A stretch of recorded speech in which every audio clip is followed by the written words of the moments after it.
আসসালামু আলাইকুম রহমতুল্লাহ। এইবার ভারতের কানে পানি গেছে, মানে ভারত খুব ভালো করে বুঝা গেছে যে বাংলাদেশের লগে এখন হিসাব নিকাশের ক্ষেত্রে খুব সিরিয়াস হইতে হবে। মানে আগের ওই দিন নাই, হাসুরে ক্ষমতায় বসাইয়া যেমনে মন চায় এমনে নাচাইছি, যখন যা মন চায় তাই করছি, তো সেই সুযোগ এখন আর নাই। কি হয়েছে, কত বড় ঘটনা ঘটছে দেখেন। দিনাজপুরে অবৈধভাবে অনুপ্রবেশের দায়ে এক বিএসএফ এর সদস্যকে গ্রেফতার করেছে বিজেপি। মানে আপনি চিন্তা করতে পারেন এটা।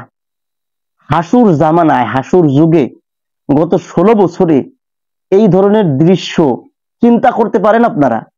মানে ভারতের অন্য 8-10 জন নাগরিকের মতো স্বাভাবিক একজনকে গ্রেফতার করে নাই, ভারতের সীমান্ত রক্ষা বাহিনীর একজন সদস্যকে গ্রেফতার করা হয়েছে। কাজেই ভারত ইন্ডিয়া প্রভুত্বের দিন আর নাই। এখন থেকে কথা হবে চোখে চোখ রেখে, লড়াই হবে চোখে চোখ রেখে, বন্ধুত্বপূর্ণ সম্পর্ক আমরা চাই। গণ অধিকার পরিষদের সভাপতি জনাব নুরুল হক নূর সাহেব একটা কথা বলছিল না, যে ঘরের বউ পাল্টানো যায় মাগার প্রতিবেশী পাল্টানো যায় না। এই কথাটা বাস্তব। এখন ভারত আমাদের প্রতিবেশী রাষ্ট্র, হেগের লগে আমাদের বন্ধুত্বপূর্ণ সম্পর্ক থাকবে, এদের সাথে আমাদের সম্পর্ক হবে ভারতের জনগণ আর আমাদের দেশের জনগণের চাওয়া পাওয়ার ভিত্তিতে। কিন্তু হাসু গত 16 বছরে সম্পর্ক করছে কেমন, যে হেরা হইলো আমাদের প্রভু, আমরা হইলাম গোলাম।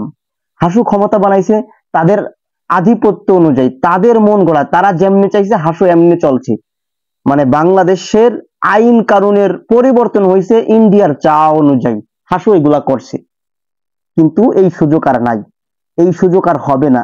এখন থেকে সম্পর্ক হবে চাওয়া পাওয়ার ভিত্তিতে, তুমি আমারে দিবা, আমি তোমারে দিব। হাসু ওই যে 3000 টন না 5000 টন ইলিশ পাঠাইছে, এই নিয়ে আপনারা সমালোচনা করতেছেন। সো ইলিশ কি মাগনা দিছে? হাসু ইলিশ দিত পূজা উপলক্ষে উপহার, হাসু আম পাঠাইতো পূজা উপলক্ষে উপহার। কিন্তু এখন আর ওই সুযোগ নাই, এখন হবে সব চাওয়া পাওয়ার ভিত্তিতে।